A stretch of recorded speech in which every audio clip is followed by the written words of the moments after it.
Hey YouTube, welcome back. Right here, I've got Indian takeaway leftovers from last night. I'm holding it with a tea towel because I just warmed it up. It's absolutely red as. Now don't judge me, we've all been there, we've all done it. Don't lie to me. But in this video, I'm going to walk you through how you can still eat takeaways, even the leftovers of takeaways, while maintaining your current condition or even still dropping body fats. If we would take away or reduce our daily average by 250 calories, on average across the week, at the end of this week, we're still going to be hitting the same amount of calories on average as we would do if we were hitting 2000 daily, but now we can do so while also including this takeaway.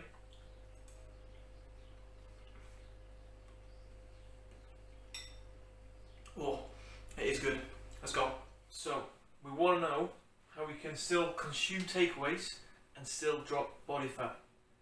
One of the most important aspects of any diet or any nutrition plan that's going to come with your fat loss goals is flexibility. Flexibility is key, right? Because then it allows you to continue to include foods that you enjoy, i.e. that might be takeaways or other foods, and if you then enjoy what you are consuming, if you enjoy the diet or the nutrition plan, whatever you want to call it, that you have then got set in front of you, you're going to stick to it. If you can stick to it and be consistent, over time you're going to see progress and get the results that you're after.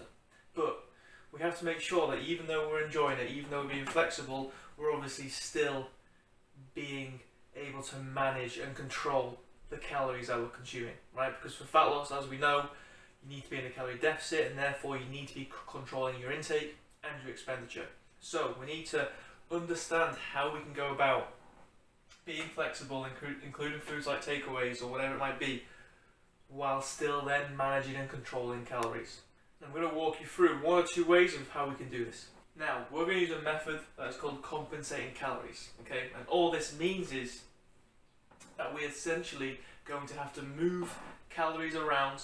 We can either do this daily or weekly, which I'm going to walk through in a minute, to allow us to compensate for foods that might be higher in calories or might actually take us over targets on a day or an occasion, but then allows us to still stay on average across the week within our calorie target and within that calorie deficit. Okay, so as I said, we can do this daily and we can do this weekly. We'll walk through daily first. One thing we do have to do is be able to look ahead and be able to pre-plan. Okay, let's say we know on an evening we're going to have a takeaway, right?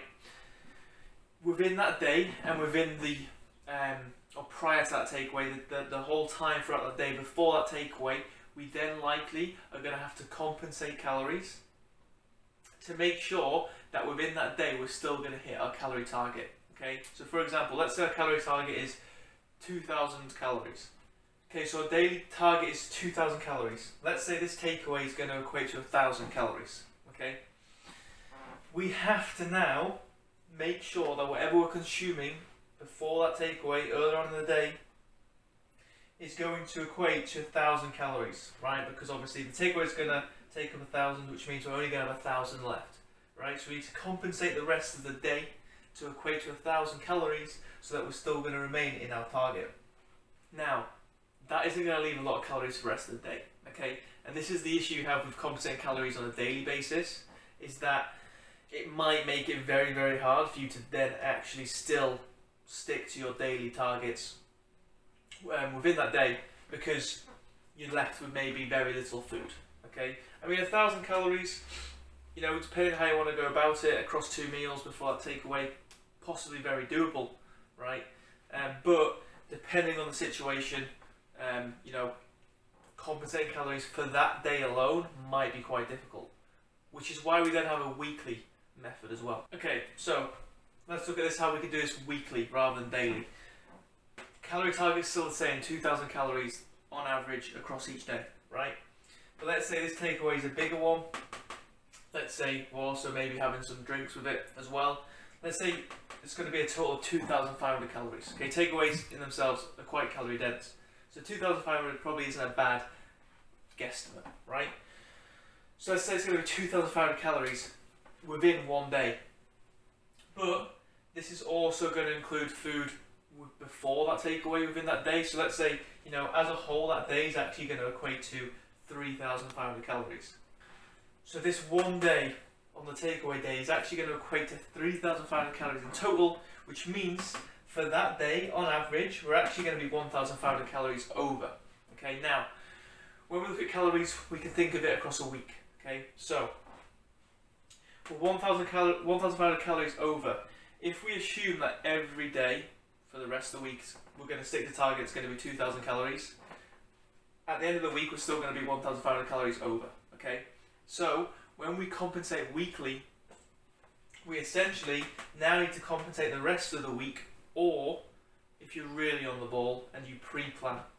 So let's say you're compensating these calories early from Monday to Friday because your takeaway and your day out or whatever is going to be on Saturday. Right? So you can pre-plan it or you can do it afterwards. But you essentially, over those next few days, need to recover or pull back these calories that you've overshot on. So you've got 1,500 calories over. You're going to compensate that over 6 days, right? 7 days in a week, 1 day is this day that you've gone over, so you've got 6 days to compensate the 1,500 calories that you've shot over. 1,500 divided by 6 is 250, which means if we would take away or reduce our daily average by 250 calories, on average across the week, at the end of this week, we're still going to be hitting the same amount of calories on average as we would do if we were hitting 2,000 daily, but now we can do so while also including this takeaway or that day where you were being social or whatever it might be, right? So using this method does mean, yes, our daily average across the week is going to be lower, right? Because we're having to do that to compensate for a much higher day. Now, the benefits over that to daily compensation is that, you know, eating 250 calories less each day for 6 days is a lot easier to manage and a lot more comfortable than having to cut calories harshly by 1,000 over 1 day.